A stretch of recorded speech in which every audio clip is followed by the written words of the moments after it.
a business owner, and I also have the honor of representing over 300 members of Castro merchants. The city just got done spending $7 million on a very long, arduous sidewalk widening to make them more pedestrian friendly. I'm sort of surprised at this point that we want to restrict those sidewalks with more ped mounts. From Collingwood and 18th Street down to Church Street, there are over 170 slots available for publication. As of this morning, 44 of them were in use. This is less than 25% of ped mounts in use that are clogging up our sidewalks. As I look at the map here, the only replacement that is acceptable is 137. 130 is in front of the historic Twin Peaks Bar that's also at Jane Warner Plaza that has just been remodeled and reworked, and it completely blocks off anybody's view of this historic bar. 140 and 141 are located in front of Bank of America. These two ped mounts, and I have a letter from San Francisco Commander Bob Mosier stating that they do cause a safety hazard because police officers driving by are not able to have a visual look at those ATM machines. It also allows people to hide behind them and do whatever they're going to do to people taking money out of the ATMs.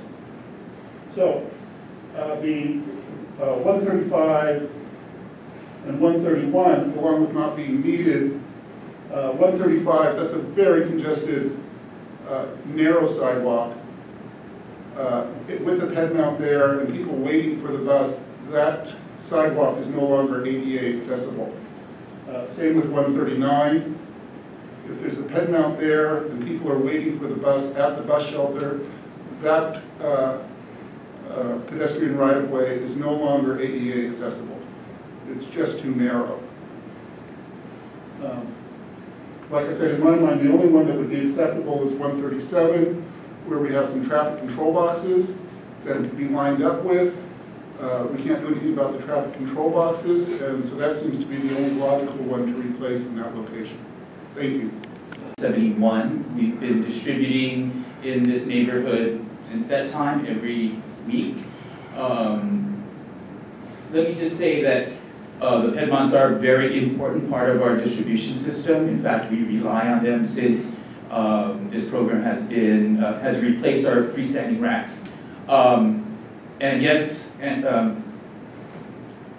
she's right that we do put papers in business doorways, but at the request of the business, so that they can draw customers into their business, because they recognize that the paper is an asset to the community and is wanted. I get a lot of calls every week about when we're going to be distributing more in the Castro because people have trouble finding them. I'm only asking for consideration in terms of finding a compromise. I know certain of these locations, like this 130, it's probably going to be very difficult to replace because of the way it's been redesigned. There's a handicap ramp, there's a crosswalk, and all these other considerations. I agree, but I think we can find some way to put, I know we're going to downscale some of the units, is that right?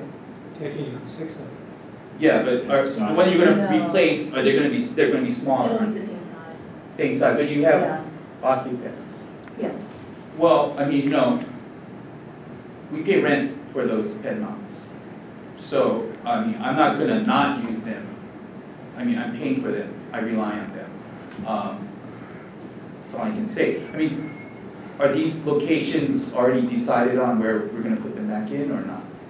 Well, that was just going to go from case by case. That's the department's recommendation. Yeah. On the approximate locations of those that go back in and those that won't go back in. And we're asking for comments if these are the right locations, if they should be. Obviously, we're hearing less of them. Right. Yeah. I mean, I'm sure there needs to be some fine tuning to this because there is. Obviously, right now, there's too many slots that are not being used. But if there, I mean, I'm sure you have a census of who's participating, who's interested.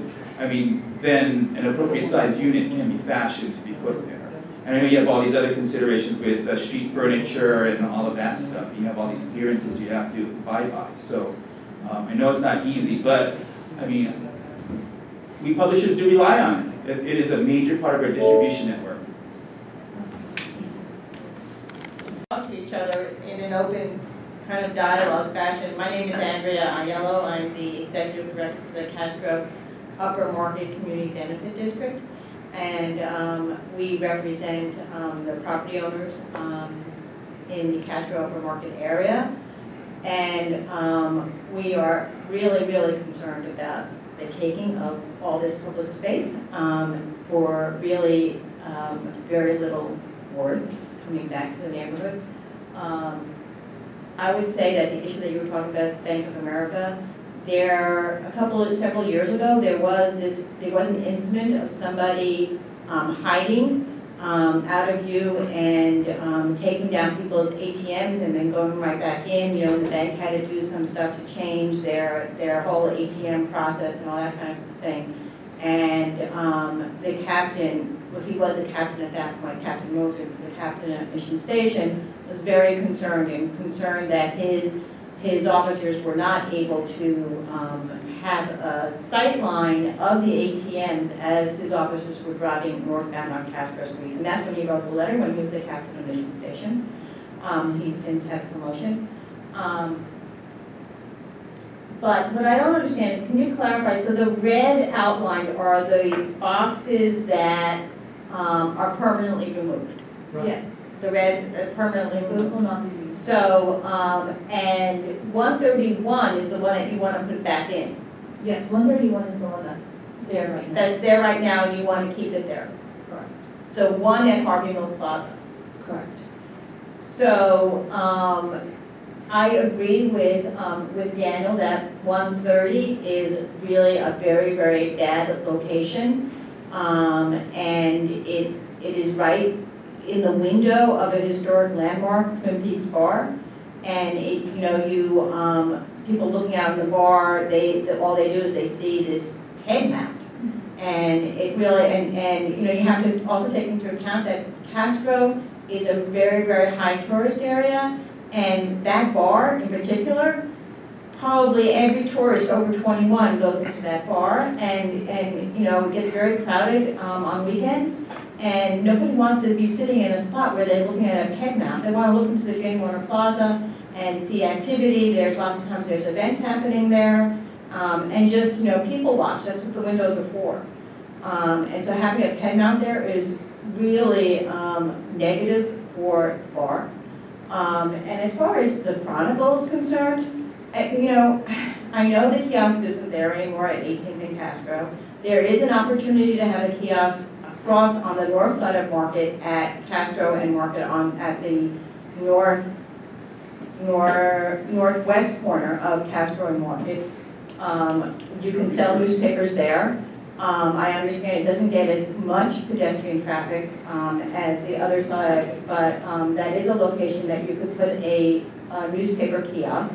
The supervisor promised the neighborhood to get rid of the kiosk in front of the Walgreens, and that is a separate issue from the ped mounts, I believe. I think there's plenty of space, and I understand that there's somebody from the BAR here too, Michael, who I love dearly, but the BAR puts their newspapers in everyone's doorways. They don't use the ped mounts. Okay, so every merchant on Thursday morning has a big pile of Bay Area reporters piled up in front of their door, and people stop by, bend down, and pick up a newspaper. Sorry, you're 3 minutes. So whatever.